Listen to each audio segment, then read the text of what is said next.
I knew they were coming. We weren't really hiding. We did normal stuff. We went to the movies, we went to eat dinner, we went to restaurants. I was acting cool, but inside I was on edge. What kept going through my mind was how the hell they tracked me to Texas.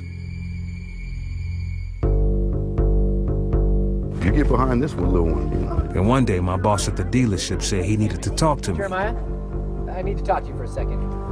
I looked at him, trying to pick up some clue. Maybe he seen the TV show, or maybe he knew about the fake sales slips, or something about my name. Listen, can we go in my office and talk about it? Yeah, sure, no problem. Let me just finish up with our customer here, and I'll join you in there, okay?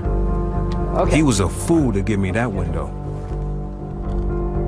Before they could find me or call the cops, I was long gone. You know, at some point, we wind up being a year into the investigation, and still no solid leads. Just a few little things that is in Texas, but you don't give up hope, and I know that we're going to catch him. It's just a matter of when. I lay low for a few weeks, hanging in cameras in my apartment. I was afraid maybe the dealership had cops out looking for me. I started selling weed. Dante was hanging, kinda helping, but I had the contacts. It was my thing. One day, I sent Tamara to get some money a guy owed me. I just need you to go pick up some money from this dude.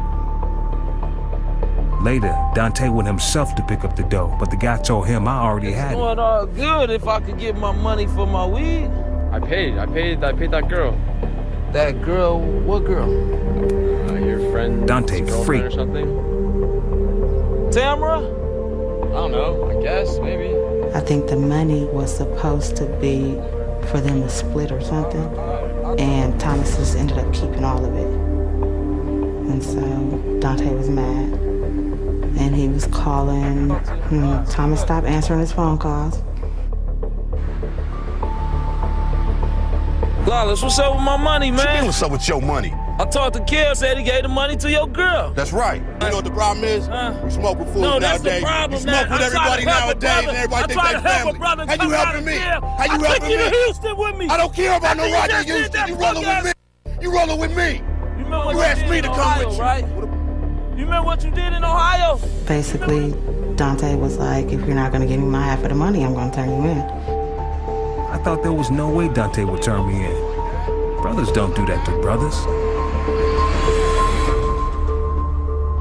On July 3rd, 2008, a phone call came in, and it was a caller out of Houston with information on where Lollis is. Lollis was seen in an apartment complex in Houston? The first phone call listed an apartment complex in Houston, Texas, and that was basically it. The second phone call I received, which was in the same day, listed multiple individuals that they believed that Lollis was hanging out with, and a person's name of who the apartment may be in. After I got the tip, I tried to do some investigation on my own. I wasn't getting anywhere, so I contacted Deputy Welch of the Marshal Service Office down in Houston, Texas, to let him know what I had. When I received the tip from the Akron office, the contents of the tip contained the name of Tamara, last name unknown. So that's where I wanted to start, was trying to be able to identify who this Tamara individual was and hopefully be able to find Mr. Lollis with her. My dad got a call from the U.S. Marshals that they were closing in on Thomas Lollis in Houston, Texas. And we just prayed that Thomas Lollis would get captured. A year had gone by since the murder.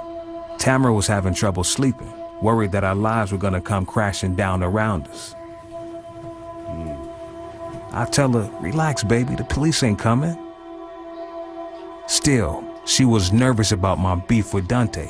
She had a bad feeling about him. I said to forget it. We were gonna get our act together, new jobs, and hey, maybe it was time to start ourselves a family. But the cops had other plans for us. And from July 3rd, when the Akron office had received the tip, July 8th, when I received the information, deputies in Akron were able to not only identify Tamara as being Tamara Bowden, but obtain a photo of her, which they were able to send to me. It was at that time I was able to travel to Southwest Houston to the Chestnut Apartments and take this photo of both Thomas Lollis and Tamara Bowden and speak with management.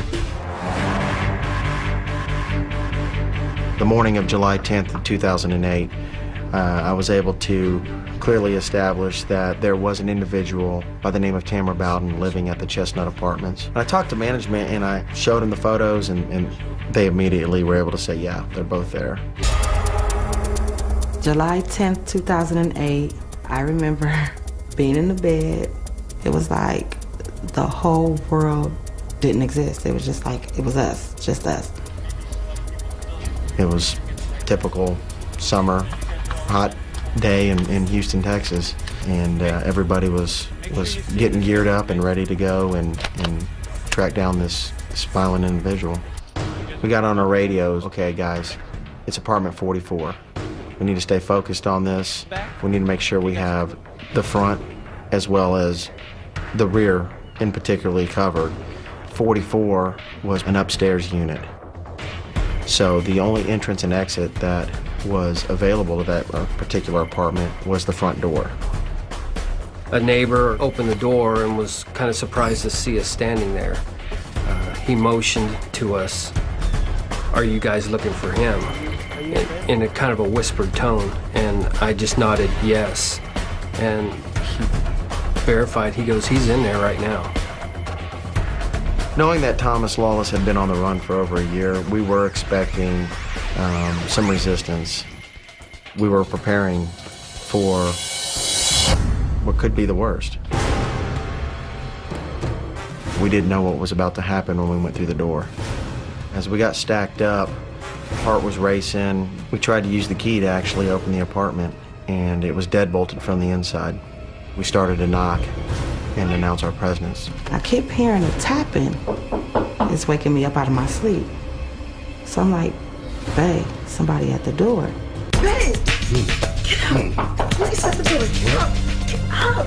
What? Police at the door. We started to hear some people talking from the inside,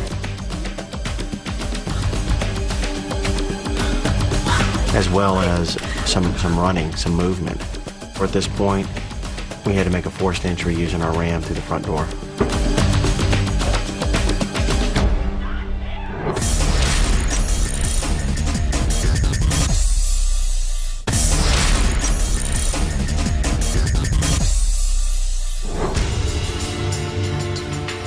My name is Thomas Lollis. For over a year, I was on the run for killing a guy back in Akron, Ohio. Hiding out in Houston had been real good. I was feeling like I was gonna get away with it. It was a summer morning in 2008. I was sleeping like a baby. Then I heard banging on my door. That sounded like every cop in town was outside my apartment. I was damned if they were gonna take me alive.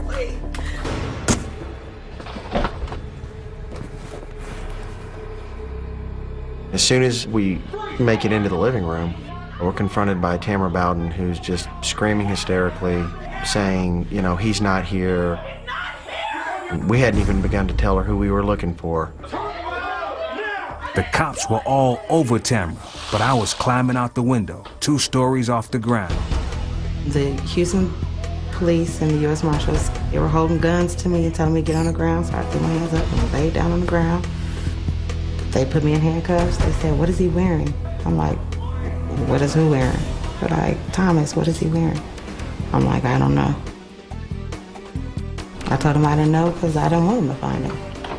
I wanted him to run forever. I did.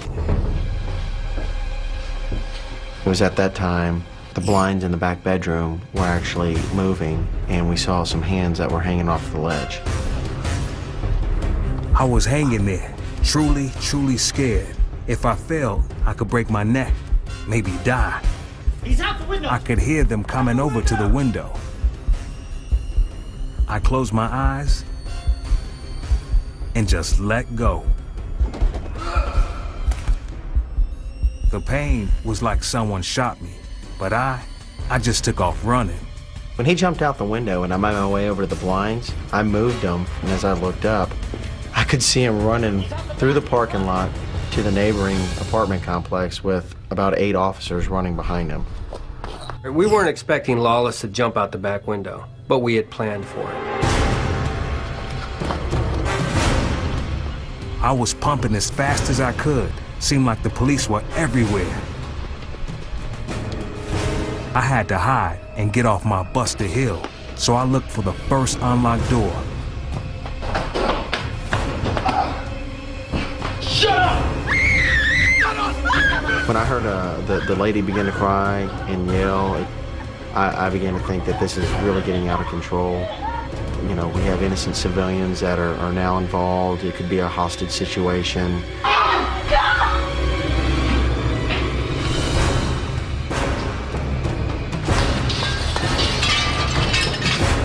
So we hear this loud crash, TV goes through the window, and officers are still yelling over the radio.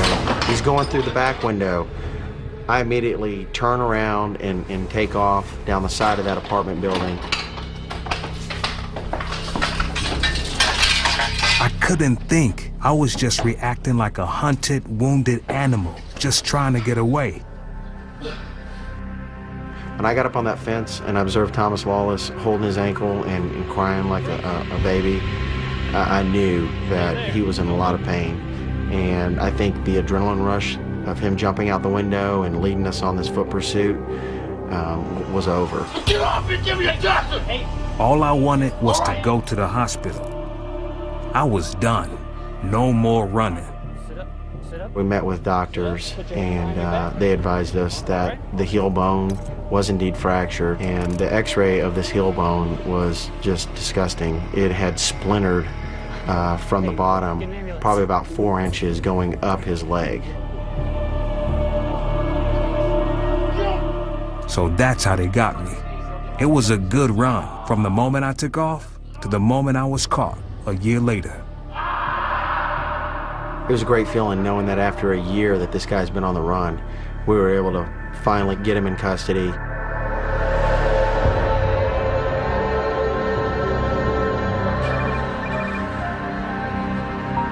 After we got that call that Lollis was captured, my dad was just so happy that he was crying that we finally can get some type of closure.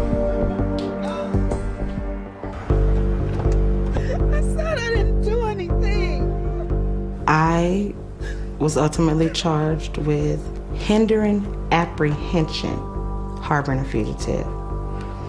And I was sentenced to 2 years at Plain State in Texas. I did 10 months of the 2-year sentence. Jail was the worst. If I could say anything to Thomas Lollis, I would just say it's a cowardly act how you shot my brother down.